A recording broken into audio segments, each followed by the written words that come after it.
Attention Austin guitarist, are you in need of setup or repair on your axe? Well, I have the guy for you. That's my friend Jason Swedberg over at J. Scott Lutherie. You can find him at J. Scott Lutherie on Facebook.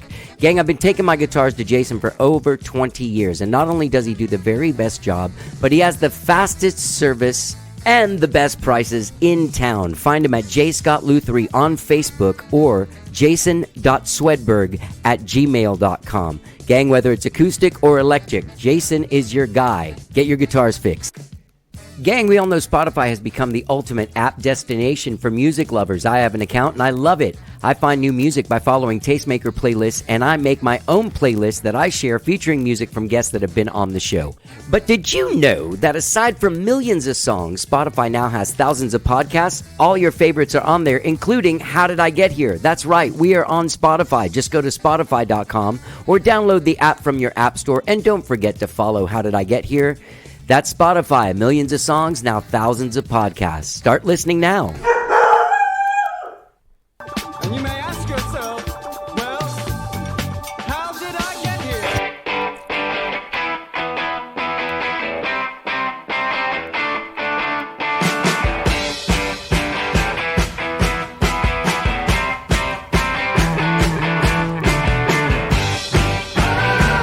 It's time for How Did I Get Here?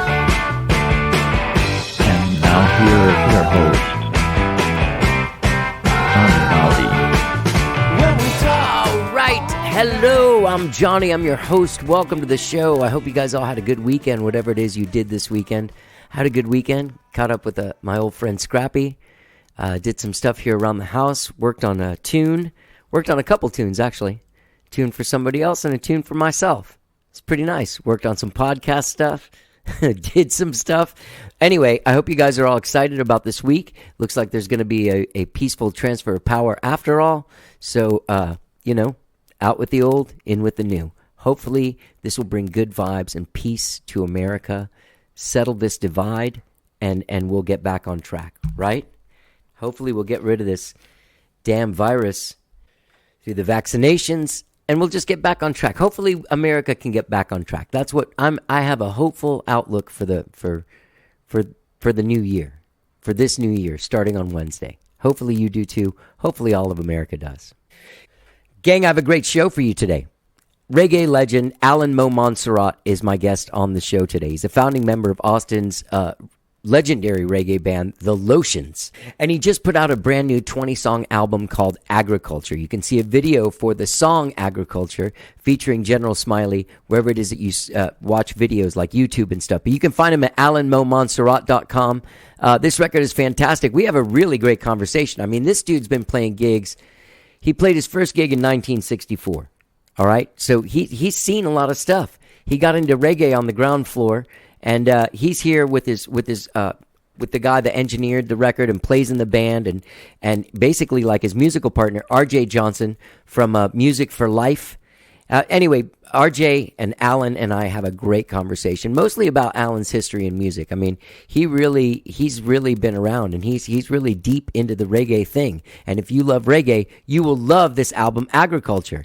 You can find him at alanmomonsarrat.com. You can find Agriculture wherever it is that you stream and download your jams. So please enjoy my conversation with Alan Mo Monsarrat and R.J. Johnson. Let's get down.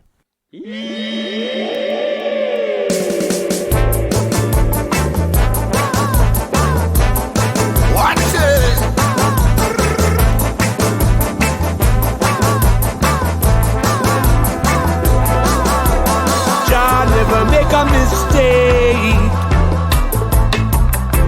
when he call your name.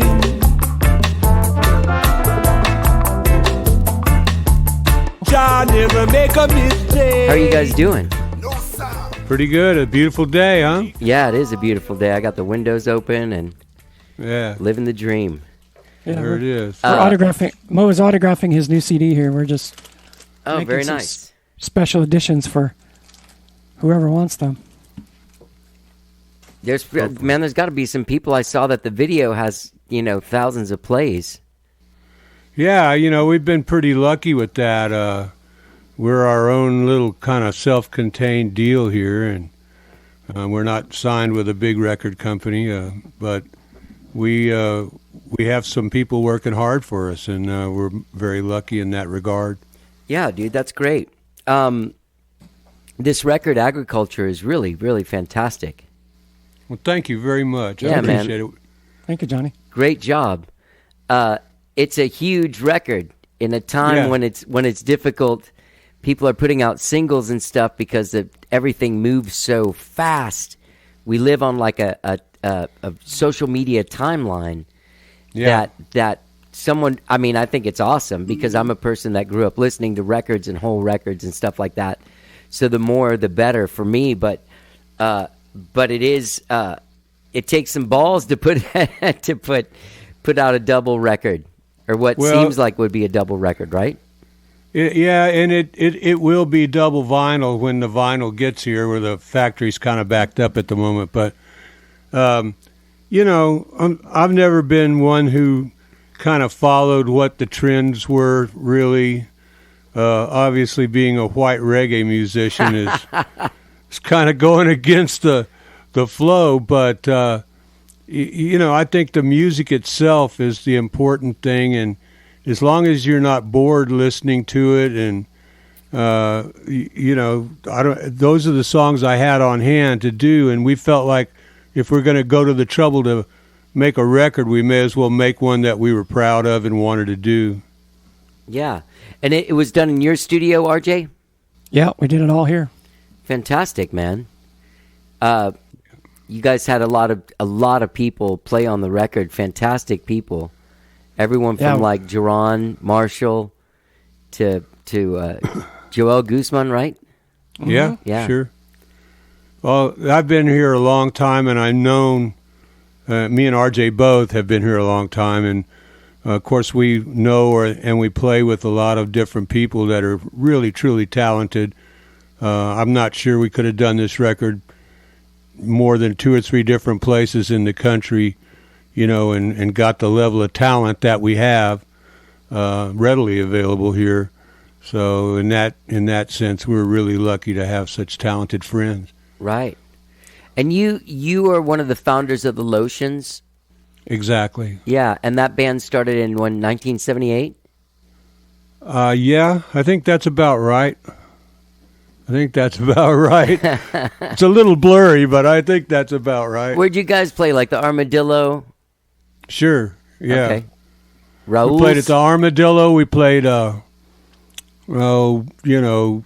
Liberty Lunch a million times. Soap Creek and Clubfoot and all the bigger clubs that were around back then. Antone's even. We played out of town a whole lot. We were on the road a whole lot. Well, y'all pretty much were the first reggae band here in town? Yeah, more or less, I think we were. We were the first one that was really successful, that's for sure.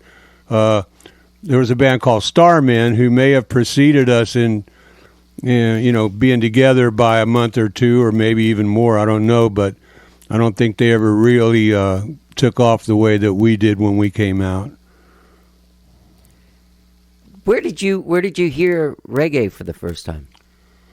I was playing in Hawaii on Oahu, and I lived way out in Haleiwa, which is kind of out in the country.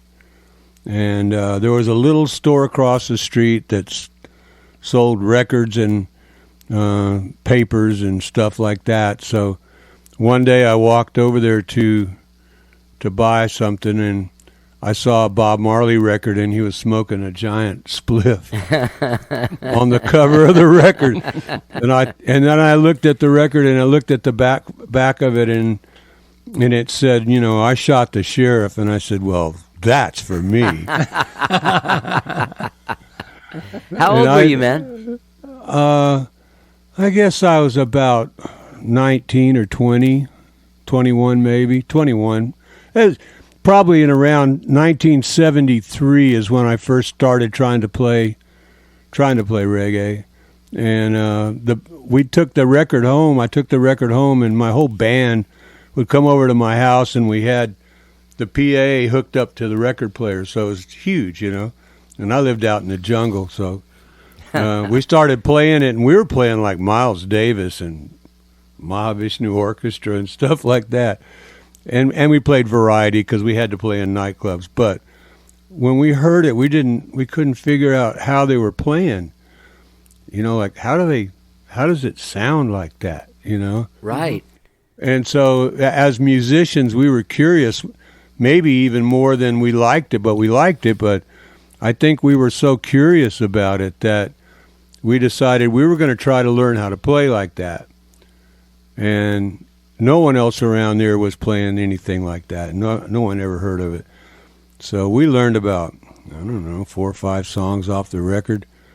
And we got them to where we thought they sounded okay. And we would play them in the nightclub, and people would go crazy over it.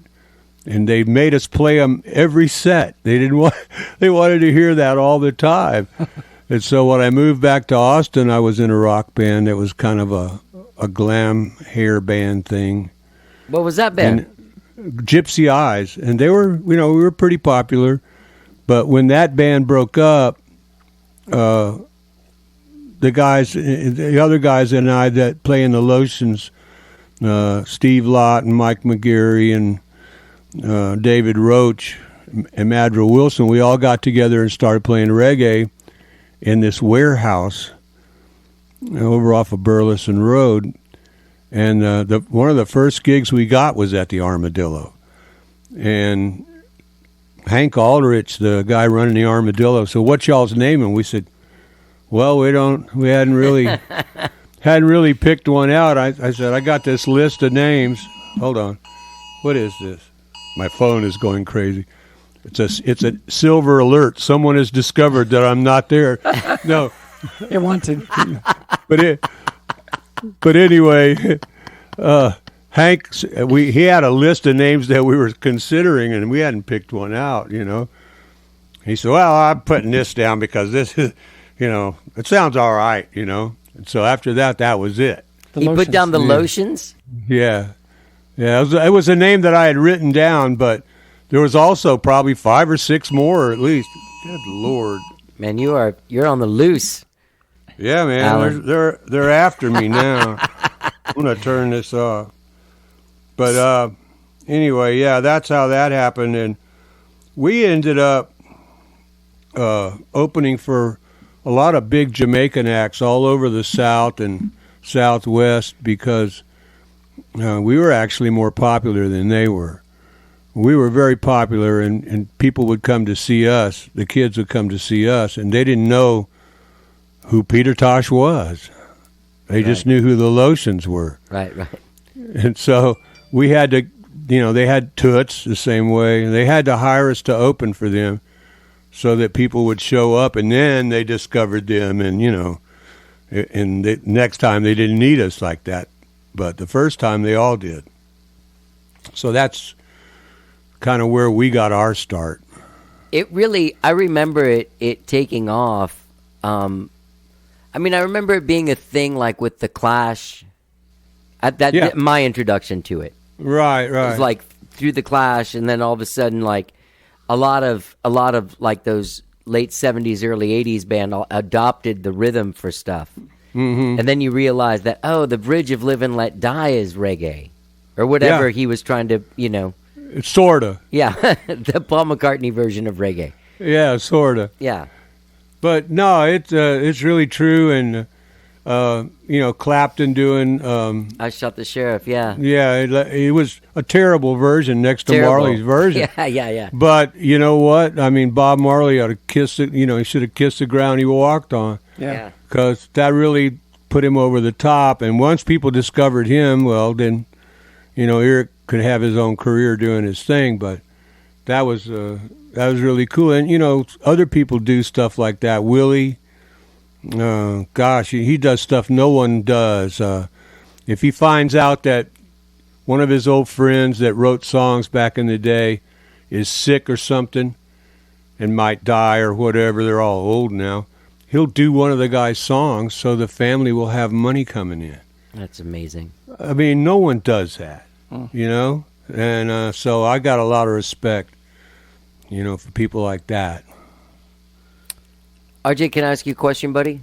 Sure. What's your story? Yeah, what's my story? Yeah. Well, you run Music for Life? Yes. Okay. Yes. Did you used to run Mercado Caribe? No, I used to play there a lot. Oh, you Me did? too. Okay, me too. Yeah, me too. I I was have in a lot of stories about that place. You do? Yeah. I was in a band from Houston that played there in like 89 and 90 called Panjandrum. Panjandrum. Huh? Yeah, and I heard was of y'all. friends with the dudes in House in Orbit. Sure. Of Remember those course. guys? I'm still Yeah. friends with some of those guys. Yeah. Okay, so you were in a band. What was the band that you played in? I used to play with a Trini Dread who played steel pan named Ross Ijinga.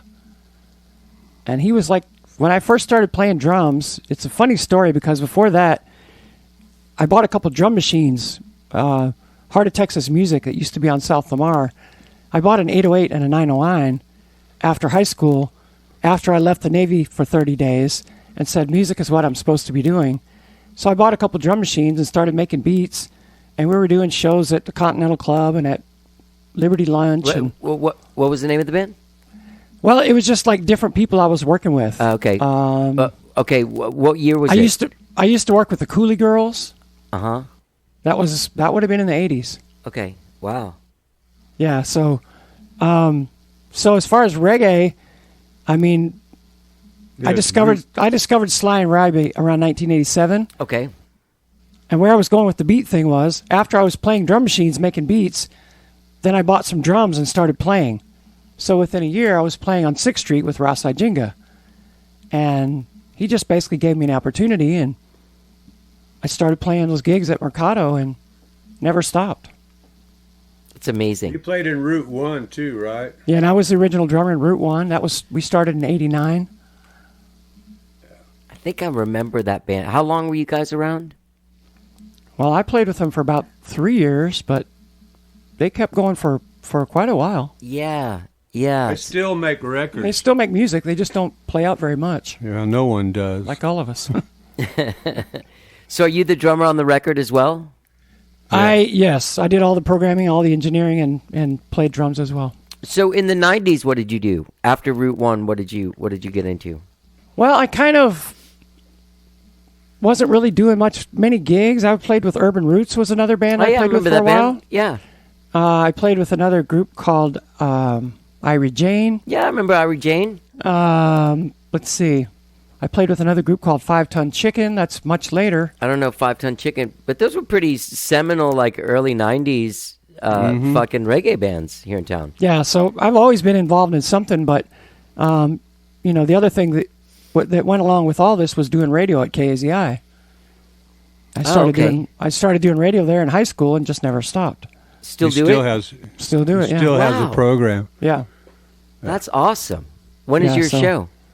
I'm on every other Tuesday night from 7 to 10 p.m. I'll And be what on is tomorrow. it? Reggae music? Reggae Evolution, yeah. Nice, man. Yep. Are there any new reggae bands coming out now that you cite, or did sort of that move to the side in lieu of like Latin music and world beat music? Oh no, It- no, it's a there's- deep well. I mean, Yeah? there's new people coming up all the time. Sure. Chronix, Kofi, Protege, Runckus. Earth Cry.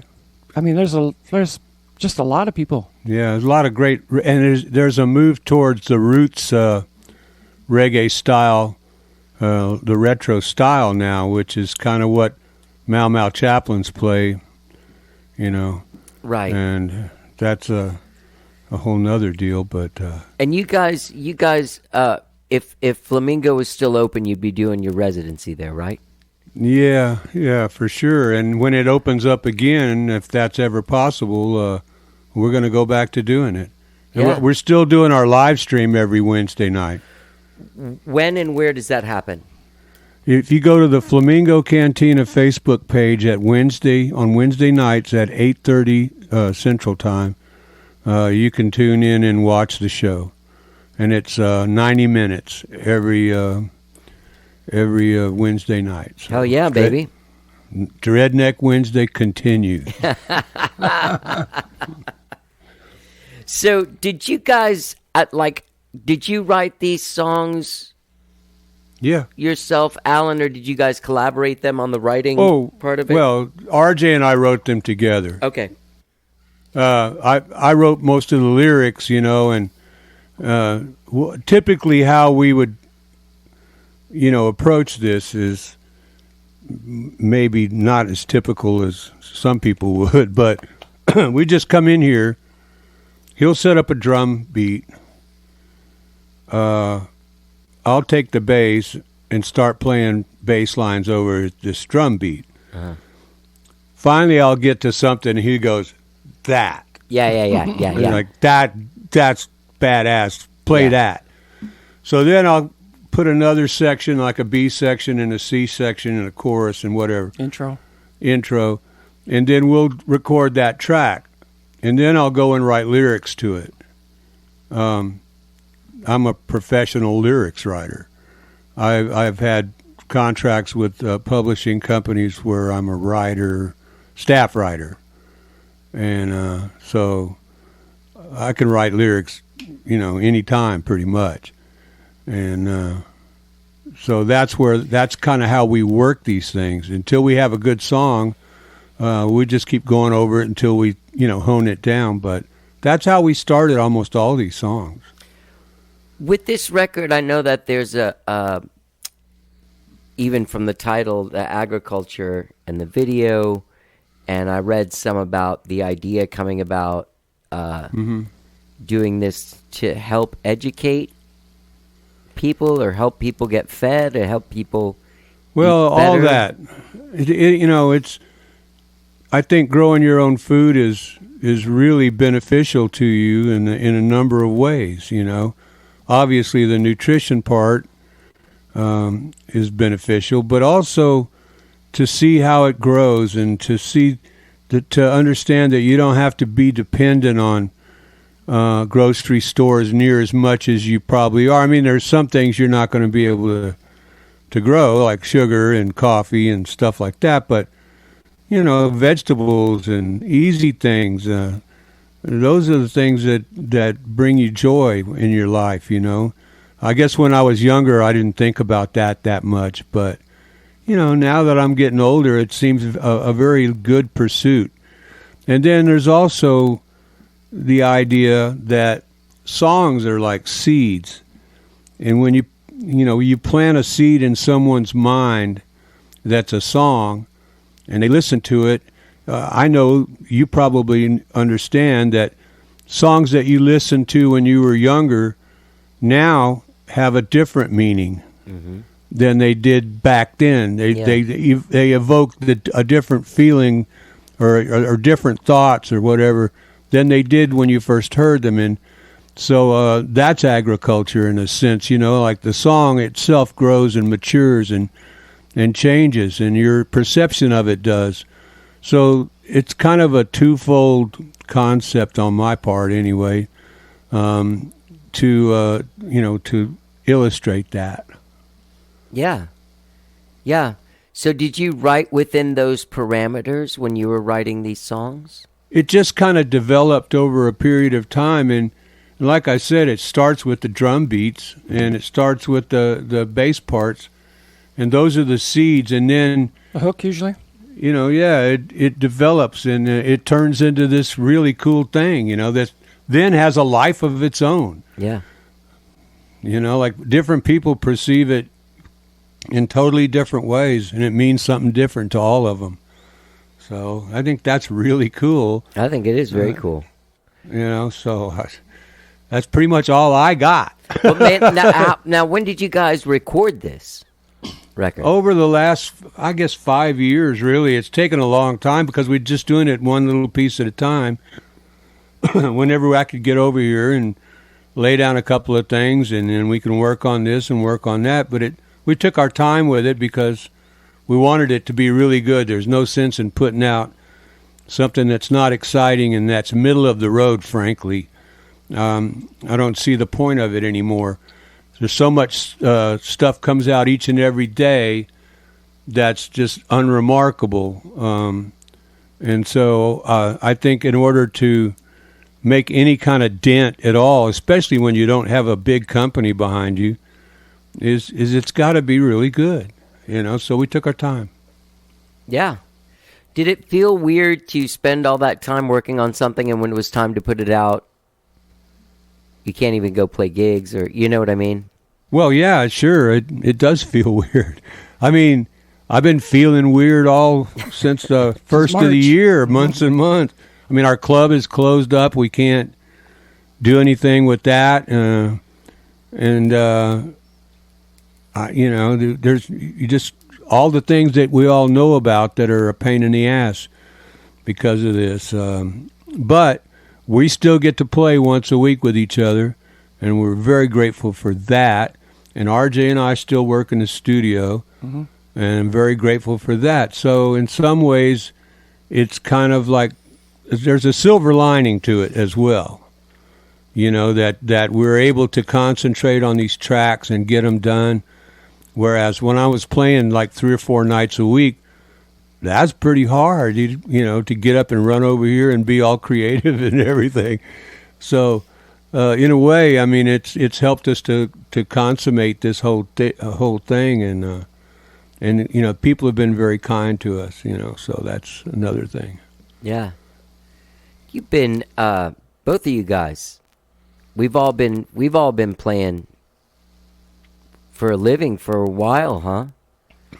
And I'd never had more than maybe 2 weeks or 3 weeks, maybe 3 weeks, but 2 weeks the most without playing a gig since 1989, right? Before March and April, where I was like, wow, okay, so this is definitely the longest I've gone. Oh, yeah, and you Jones for it. I mean, now the only place I perform is on a sound stage, and there's no one there. I mean, it's like playing. No, it's so weird. It's like playing in a studio where you've got to give the best performance you've ever given, and there's no audience. But lately, we've gotten much more sophisticated in our video presentation. So we've got lighting, and we could turn out the lights, and it's dark. And if I take my glasses off, it looks dark just like it did in the club. I could just imagine all those people out there gyrating, Yeah. But if you turn the lights on, it's kind of tough, But we're learning, and you look at yourself on TV and or on the computer or whatever, and you watch the performance the day after or whatever, and you learn something every time because you're going, dude, I'm not ever moving like that again. That is the lamest looking thing I did right there. You know what I mean? When you did it, you thought, boy, this is cool. Check this out. Remember like in the 80s, in like the mid 80s, wasn't there a couple of clubs here in town that had like a video thing, like, and they would project you on the television? You'd be on the television at the bar. Yeah, it was I like think a so. Crude sort of like, I can't. Yeah, I do 6th Street remember. Live, was that a place? Yeah. I do remember a few places like that. Of course, you never, as a performer, you never got to see it because, or at least not see yourself. Because once they did it, it was over. It's kind of like, okay, you're in the other room, but really, there's nobody taping it. Right. I think Saxon Pub may have taped a bunch of shows back then, and they might still have those, but the bigger places, I don't think they ever did. Huh? I guess not. RJ, do you want to tell me a little bit more about Music for Life? Let's see. So I started Music for Life officially 2005. I was working for the state of Texas for a state agency, and one day on the first of the month, they brought me into their office and gave me a cardboard box and said, "Have a nice day." So that was my freedom on that day, and I started my DJ business as Music for Life DJs. That was in 2005, and I did that through the end of 2018. In 2014, I started the label officially, Music for Life, the label, you know. Uh-huh. And so I've been growing the label since 2014 and just looking for more people to collaborate with that want to put positive energy out into the world. The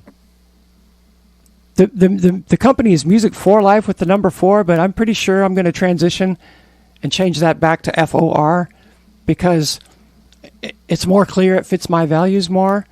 I want to create music that makes people's lives better. That's good.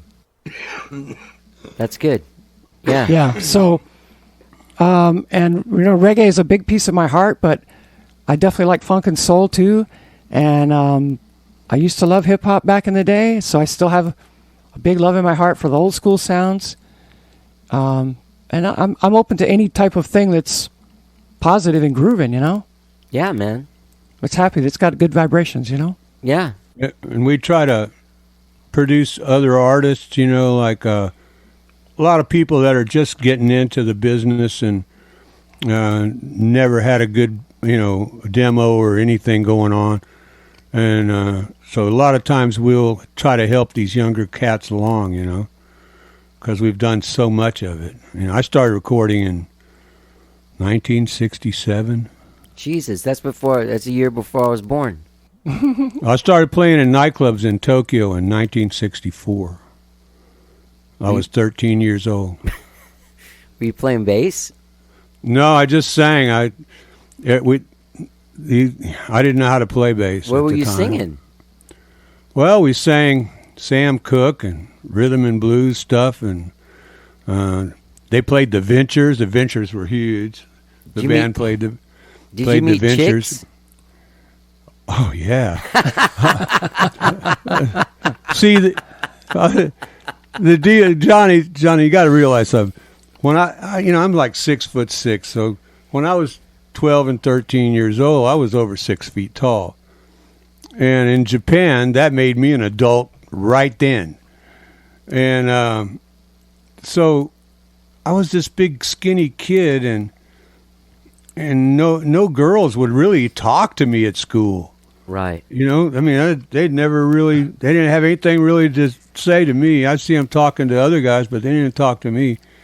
So I was kind of wondering when that was going to end. And so I got this gig singing, and after the first gig in Tokyo, these schoolgirls chased us to the train station. We didn't have a car. We were on the train like everybody else. So when I saw that, I went, I'm never going to quit doing this. Yeah, why would you? Yeah, I said, this is the best thing ever. Yeah. And plus, we got paid real well because we were Americans. So it was really kind of cool. I mean, I went from being a kid to not being a kid real quick. And my dad kind of got me into it because he made me get on stage and sing with these guys.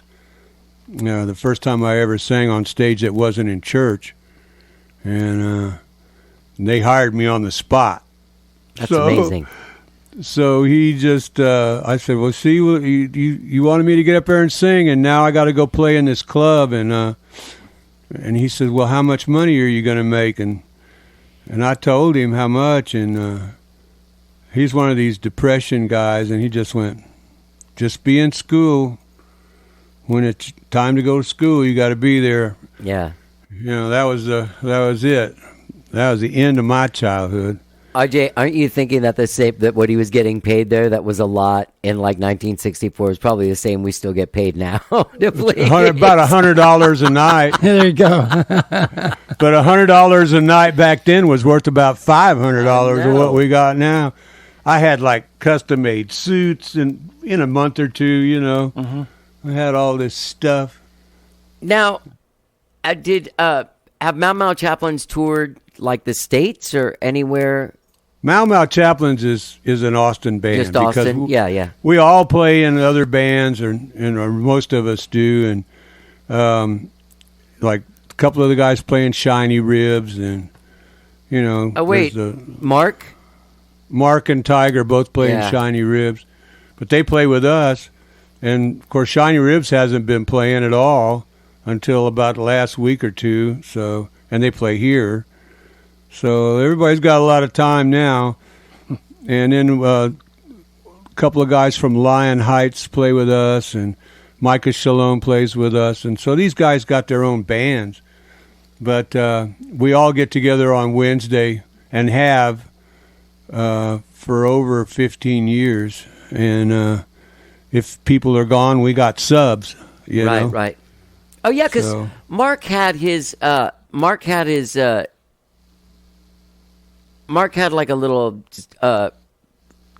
Texas Cuban situation. Oh, the sandwich Flamingo. deal. Yeah, Well, he did for a minute. it was yeah, I remember that when it was there. And he had a trailer down on South Lamar Right, too. right. So, yeah, he's not involved in that anymore. But yeah, he did have that, and there's all kinds of stuff going on. But Mau Mau's, our main deal is Wednesday night, and we'll play opening shows like at Flamingo for a larger artist or whatever. But of course, you can't do that right now. So, RJ, do you play with them? Not really on a regular. I've sat in with him here and there. But yeah, he's come and sat in with us. And some of the guys that I play with in that band play in Music for Life, so it's, we're all tangled homies, up yeah. together. I remember going to these things that were on Mondays, and I can't remember when it was. I know it was the 90s, but you know Brian Sebastian. Sure. Remember when he did those Monday things? I don't remember where that was. It was at Flamingo, Was it at Flamingo? Okay. but I can't. Well, I just can't remember when it was. I want to say if it was sometime between 94 and 98. yeah, I wasn't. I was on the road with another band during most of that period of time, so I'm not sure. And that was before Angela and I got together, so I wasn't around for that. But he went to Europe with us when I played with Stop the Truck one time. Brian did. Yeah, for about a month. Seemed like we were there. He's such a great guy, man. I've known him since I was like 16. He's a I little older haven't than me. seen him for a while. He was missing for a while, and I don't think anybody knew where he was. And then I'm not sure what happened with him. But yeah, he's a nice guy. Yeah, I had him on the show a few years ago. Did a good talk on here. All right, so people should check out the video for Agriculture, and that is on the Music for Life, Yes. Yeah, and it's YouTube also page. on Reggaeville. and it's on Yeah, Reggaeville. That's It's right. on Reggaeville's hosting it. But yeah, you can find it through our website, musicforlifemedia.com. And that's with the 4. Yes, sir. Hold on, just making sure I have that on here. All right. Make sure that I put that. And Perfect Friends just came out today as a world premiere Oh, really? on Top Shelf Music Magazine. Oh, fantastic, man. Yeah. This Yeah. won't be out for a few weeks, but yeah, people should check it out. People should just check out the whole record. It's fantastic, man. Put it on, spin it, Spin the dub. spin the I like dub, to- baby. I like to listen to the dub when I'm in my truck going down the road. That's when I get into it. Yeah. Take the Yeah. journey. You do you frequent Negril when it's normally time like not When I go there, I usually stay in the grill. Yeah. First time I went to Jamaica, I was in Ocho Rios, but after that, I've been in the grill every time I went, and I have friends there, and there's clubs there where I can walk in and play and stuff. So it's pretty comfortable for me there. I was in Ocho Rios for a while. It was nice for like a week. Yeah, But I've heard Negril is the place. Negril is more laid back, although there's crime and stuff everywhere you go. So that's something everybody deals with. But I find Negril to be a lot more laid back. I used to live in Hawaii for many, many years, and it kind of reminds me of how it used to be in Hawaii to go to Negril now. Okay. What about you, RJ? You ever go down to Jamaica, man? I've only been 5 times. I would really like to go again. Only 5. Yeah. That's a lot. Only 5 dude. times. The first time I went to Jamaica was the time that really changed my whole life, and that was 1989. So I went to see Shabba Ranks he came down to Sunsplash on a wire, like a cable, like from way far away, and people just went nuts and lost their mind. And I came back to Austin, and I was doing R&B and hip hop on the station at KZI at the time, and I just said, I want to do a reggae show from a Jamaican perspective. And so I changed formats then, and I've been doing that show ever since then. That's amazing, man. I think that's so cool. So I love Jamaica. I love the people. The last time we went down was 2017, I believe. We did a video with Philippodon in Rosetown in Kingston. Oh, nice. And it was so cool. The people were all so nice and friendly. They took care, they just took good care of us. Yeah. Yeah, that's amazing. And then we got to meet Stephen Stanley. He came to our hotel and hung out with us for a while and told us a lot of stories about many different things. Yeah. Yeah, so I love the music, and somehow it's grabbed hold of my heart and won't let go, and I just choose to accept that's how it is, Yeah. Yeah, that's amazing, man. Thank you. I know this record just came out last week, but what are you guys working on now? Like Another record. another one? record. Yeah. How far are you Sure. in? Couple of tracks. We got rhythm tracks. We got 3 songs. Yeah. That's amazing. Yeah. It doesn't take long for us to create. I don't know exactly why, but I just feel like there's always a song out there, and there's stuff going by your head every minute, like a river, and all you got to do is stick your hand in there and get something, and then take it and run with it, Yeah. Like I hear stuff every day. People say stuff every day, and it's a hook, like there's this one old gal. She was a musician, and she would always be gone late at night, and her boyfriend was one of Willie's crew. So they were always gone, So they'd all get on the bus after they got through their show, and he'd call her up, and she wouldn't be there. And so they'd get in these kind of like fights about it. And she told me, he always calls me late at night, but my phone don't work under neon lights. I just went, oh, really? Yeah. I just wrote that down right away, boy. My phone don't work under neon lights. Oh, Lord. That's great. So, but somebody's always saying something like that. Yeah. And so that's kind of where, like songwriters, real ones, that's where we ain't waiting for inspiration, really. Yeah. Because God might be busy, Yeah. and you still got to write, Yeah. So you got to learn how to take stuff that you see or that you hear and make it into something, and the same with Perfect Friends. Is like someone said something about imperfect friends, and I just went, perfect friends. Wow. I ain't got no perfect friends. That's right, yeah. It's just so true that people at the end of the song that never heard the song are singing along with it. Right. So that ding, you got that one. Yeah. So Yeah. Well, dudes, it's been really great talking to you. People can find this record, Agriculture, wherever they find music, right? it's 190 Spotify, different it's outlets. Deezer, Tidal, Yeah. Everywhere. And iTunes. they can keep on checking in because the double vinyl is coming coming. January, yes. right? Yeah. January or maybe late December. Okay. Well, good, man. I don't know when this is going to come out. I'm taking a month off from having the actual conversation parts of the podcast because I'm coming up on 1,000, and I've never taken a break. There you go. Good. But I'll have shows coming out while I'm on my break, new shows, and this will be one of them. But it's Send been us great. an email. Yeah, I definitely us will. know. Yeah. I'll let your. I'm in touch with Madison and Tyler and Heather pretty regularly. Awesome.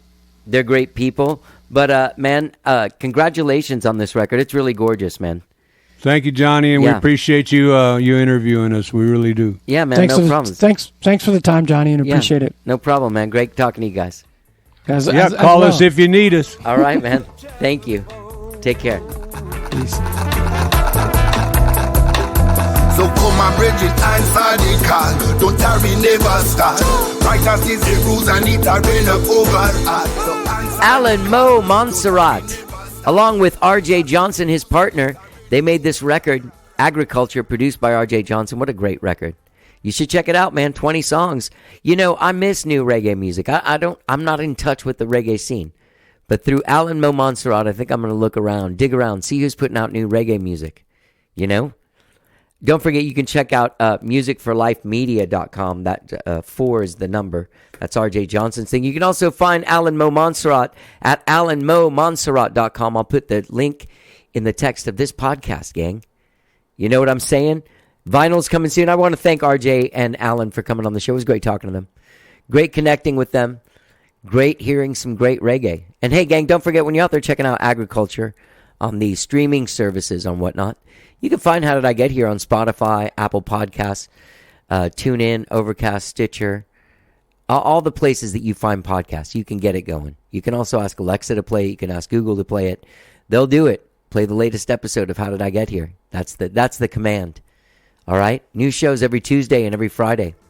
Have a great, great day, whatever it is you're doing. Enjoy the rest of this song, No Mistakes, from this amazing album, Agriculture, by Alan Mo Monsarrat. Let's get down. the father never been wrong yet, yes I would say. Oh, never rap, oh, never take, oh, never play.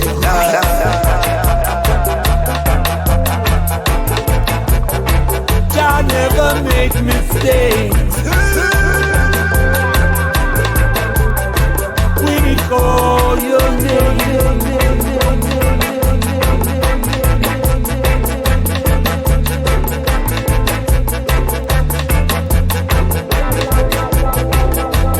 call the wrong number. Jah never call the wrong number. Never call the wrong number. Answer the call. Answer the call. And I never make no mistake. And that the father never make no mistake. I said the boss I never make no mistake. But I never make no mistake. Never keep it safe.